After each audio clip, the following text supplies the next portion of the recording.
Hey, hi. How's everybody doing? Happy Monday.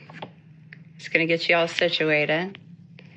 Today we're going to be talking about the power of sensory and motivation and how sensory and the 5 needs can influence student behavior in the classroom. Super, super relevant. We are seeing an influx of student behaviors that are unexplainable. It means that they're just not, they are just not changing, adapting to the interventions that we're using currently and historically have used, like PBIS, behaviorism, rewards, punishments, making students practice expectations and process like the incidents, which are all like processing the incident.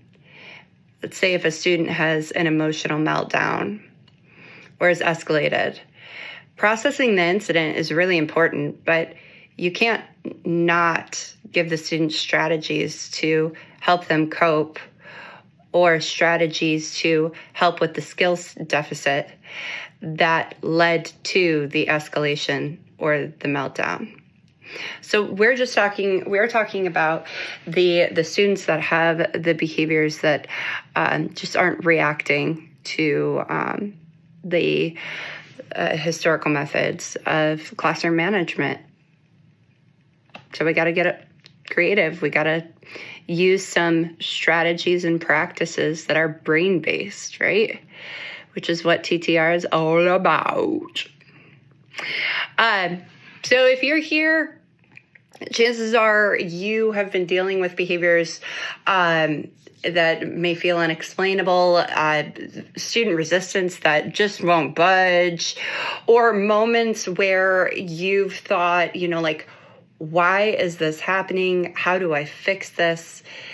You're probably at your wit's end. You might feel burnt out or extremely overwhelmed.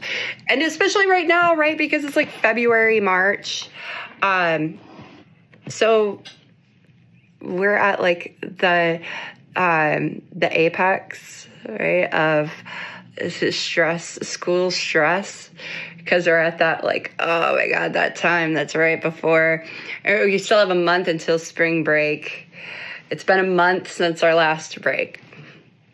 So this live is just going to give you some tips, some strategies, some understanding to help ease that stress from dealing with unexplainable behaviors and strategies that can help you identify okay, well, maybe I should be trying this, or maybe we should be implementing this. So let's get started. Okay, so TTR operates under the 5 needs framework, which is the meet the needs framework that we trademarked. It is 2 of the physiological needs and 3 of the psychological needs: safety, comfort, autonomy, belonging, and competency.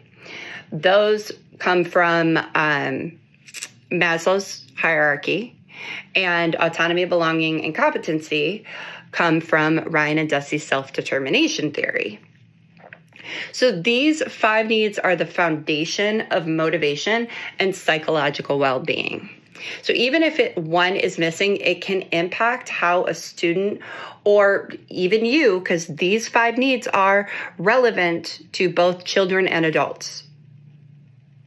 I train like admin on making sure that they're meeting these 5 needs for their teachers.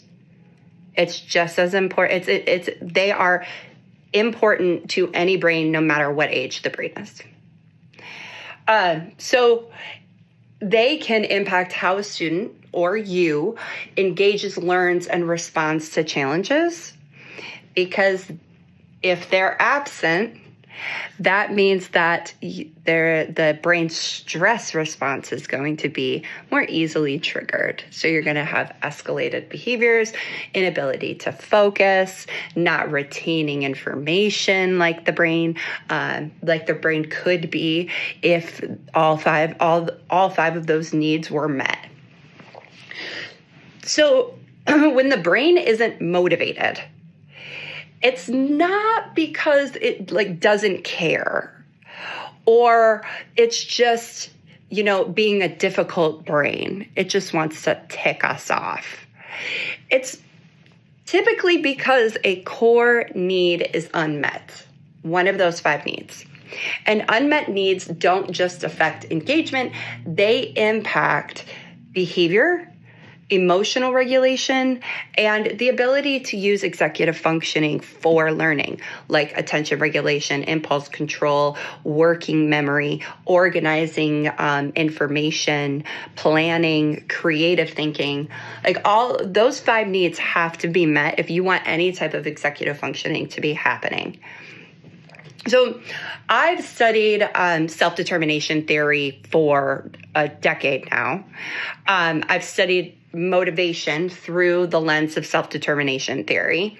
And I can't express to you how much of a game changer it is understanding how the brain, what influences motivation. To be able to watch students and just from observing them, knowing their struggles ahead of time, I can immediately apply a strategy and it will alleviate and prevent a lot of the behaviors that I have seen, that I've coached my coaching clients, my teachers that I coach them through. And it all comes down to being able to recognize when one of the needs is unmet and why. Why is that need unmet? And today we're going to be talking about sensory and how sensory processing influences those 5 needs, which is really, it's really, really mind-blowing because this isn't a topic that's really discussed unless you're in occupational therapy, but sensory processing is so critical to attention regulation, being able to emotionally regulate, being able to focus. It's insane how closely related our sensory processing and our ability to engage in executive functioning tasks, how closely related those two are. So the TTR has the March workshop, which is all about sensory processing. It's all about understanding sensory needs, both yours and your students, to better regulate in the classroom. And we are going to break down the different types of sensory seeking and avoidant behaviors and strategies, and why does sensory impact behavior so much. It's going to be a fantastic workshop. It is the last workshop in the Meet the Needs workshop series, which is a 4-part workshop series that is all about regulation in the classroom for teachers. So I introduce to you all strategies that you can use for yourselves. And then we also touch on how can you teach these strategies to your students too. Yeah. So how do unmet needs show up in the classroom, and how are those influenced by sensory processing? So the 5 needs: safety, comfort, autonomy, belonging, competency. Safety: if a student doesn't feel safe physically or emotionally, their brain stays in fight or flight. And if their brain's in fight or flight, their executive functioning cannot engage. Because you have the frontal lobe, and then you have the limbic system. You can call this the thinking brain's up here, the feeling brain is back here. If the feeling brain is on, which is your fight or flight, then you cannot use the thinking brain. As soon as one turns on, the other shuts off. So if a student feels unsafe, their thinking brain is not on. Comfort, sensory overload, or if the student needs to feel, if the student is sensory seeking, like their body doesn't have enough sensory stimulation to stay attentive, or the body is not getting enough sensory input to tell like where it is in space, or if the body just needs like this movement in order for it to like tell its stress response, hey, we're cool. We're cool. We don't need to be, on alert. That sensory is going to influence a person's comfort the most. And through influencing comfort, you're going to see the other needs be influenced. Because if a kid is so uncomfortable, they can't figure out what's wrong. They just can't stop moving, or they can't stop scratching, or the environment's too loud or too bright or too hot. Like they're uncomfortable, and that's going to influence how safe they feel, because eventually discomfort gets processed as pain. And it's also going to influence their ability to pay attention and to focus and to remember what you said. Like imagine if you had this, I don't know, if you had to sit in a hard chair for 8 hours and listen to somebody talk to you, no matter how entertaining they are, eventually your butt's going to go numb and your back's going to hurt. And you're going to be like, you know what? All I can think about is this, like my lower back is killing me and I need to stretch. Who sits for this long? This chair is terrible. I can't feel my butt cheeks, right? Like you can't pay attention to what the person is saying, right? And it's the same thing for kids or anybody who has sensory processing issues. Their body feels uncomfortable because they're either getting too much sensory input or they're not getting enough. And so their body is like, whoa, like where even are we? Like, can you stand up and do some jumping jacks so I know, like, I'm still on the Earth's surface? We'll get into that in the workshop, too. So if that's really confusing, but you really want to know more, definitely check out the workshop series for March, which is March 19th, 8 p.m. And if you want the workshop, all you have to do is comment workshop, or you can go to my website and go to the workshop series tab. Okay, so sensory influences comfort the most, which is one of the 5 needs. But then you have autonomy, belonging, and competency. So autonomy, no one likes to feel micromanaged. No one likes to feel like their environment is going to influence them more than they can influence that environment. So think of autonomy not as, oh, we're going to let these kids run around and do whatever they want. That's not autonomy. Autonomy is the student feeling like they have some say, like they can influence their future. Their future isn't dependent on the authorities that be, because everything's subjective. Those authorities, like the students half the time disagree with the authority figures. So if they think that the authority figure is just going to, map out their future in the classroom, and they don't have any say or control of like what's going to happen to them, that's going to dysregulate anyone.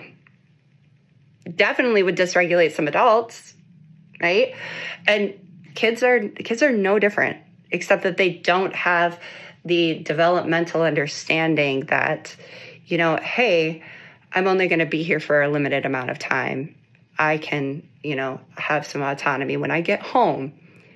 And, these are the things that I'm going to do to cope with my lack of autonomy from the hours of 9 to 3:30 or 9 to 5. So autonomy is a need that needs to be met in order for a student or an adult to be psychologically well and motivated. Belonging. People need to feel like they belong, like they're valued. They're making a valuable contribution to their community. The best way I can explain this is if you've ever taken care of an elderly family member Every family member that gets to that age, they don't want to be a burden. They feel like they belong, but they don't feel like they're making a valuable contribution, and it influences their mental health. So belonging just isn't being like, oh, we love you. It's also, we love you and thank you for everything that you do. You have a valuable contribution to this household, to this classroom. We value what you say, what you do, the work that you do. You're valuable to us, and we love you. Okay, so that's belonging. And then you have competency. And competency is not confidence, because you can have confident-ass students, the ones that are really cocky, and then they have absolutely no sense of feeling of competency when you give them a difficult math sheet, because competency is not confidence. Competency is how well do you feel like you can overcome the challenges presented. So if you have a student that's work avoidant, chances are that they do not feel competent in the work. They don't feel like they can overcome the challenges, or it could be way too easy. So think about this, like nobody wants to play a game that they can't win or don't have a chance of winning. Have you ever had somebody like at game night want to play the game that you're absolutely terrible at, and you're just like, in that moment, you're like, damn it, why did I even come? Like, I fucking suck at Monopoly. I'm never going to win this. But you have to play? And imagine doing that 8 hours a day, every day for the rest of your life, playing Monopoly, even though you're going to lose. Right. So there has to be this sense of like, oh, I can be successful, which is why so many people talk about scaffolding, and why scaffolding and mixing up problems that students can be successful at along with challenging problems is important, because you want to feed that need for competency. Okay, so if you feel burnt out, right? It's March, almost March. So that's like 98% of us. If you feel burnt out or like nothing is working, it's not just about classroom management. It's not just about rewards and punishments. It is about needs not being met. It's 100%. Needs are not being met in the classroom. And that's for students, and it's for teachers. And if you've ever sat in a workshop of mine, I go through like needs assessments, or like what compromises needs. And I'll go through what compromises the 5 needs for teachers and what compromises the 5 needs for students. And the list is almost exactly the same. Like teachers and students have way more in common than they think they do. And that's because the 5 needs have to be met for everybody. So understanding sensory regulation. Sensory influences comfort. It can influence other needs too, but right now we're just going to focus on how sensory processing problems can influence a student's level of comfort, and how that can distract the student, put them in a fight or flight, and that's going to lead to escalation. So you have 2 types of sensory processing. You have hyper, which is hypersensitive, and that's like sensory avoidant, like, oh my gosh, this room is too bright. Okay, and then you have sensory seeking. I am sensory seeking for some things, and I'm sensory avoidant for others. Like, I love a good pair of headphones and a good pair of sunglasses. I am sensory avoidant when it comes to bright lights, even though I love light. I love a well-lit, natural light-lit room. But I want to be in it with my sunglasses on. And if I'm not, I get irritated. Like my irritability goes up. Like I can do it for a little bit, But like when I was teaching, I had to be in the classroom, for by my 6th hour of being in the classroom, I was done with the light. I had all of my fluorescent lights off. God, I hate fluorescent lighting. And I might even lower a shade or two. And that helped me be calm because I was meeting my hypersensitivity need. However, I'm sensory seeking when it comes to vestibular, which is balance and movement. I'm always swaying or rocking. You'll know if you've watched my lives. Or I'll be using my my fidget, which, where did that thing go? It's not near me right now. Oh, here it is. So my fidget, okay. Just like that movement, so good. That's vestibular. Vestibular is movement and balance and like the position of your head. So if you have a hyper vestibular, they're more languid. They're not going to want to move too much. Their sense of balance might be off. But if you have a hypovestibular, they are up, moving around and swinging and spinning and jumping. And so you have hyper and hypo for the vestibular system. Then you have proprioceptive. Proprioceptive is the push, the pull, the tug on our muscles and on our joints.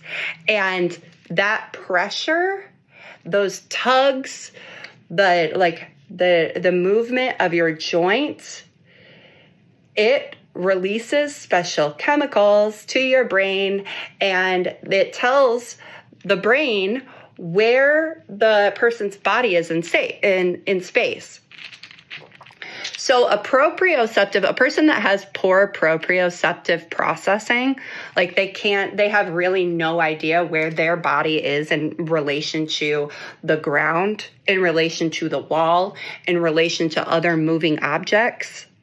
They have a hard time telling where their body is in space. They will be the kids that if you ask them, hey, I want you to put your hand up to your face as close as you can get to your nose without touching it. Ready, set, go.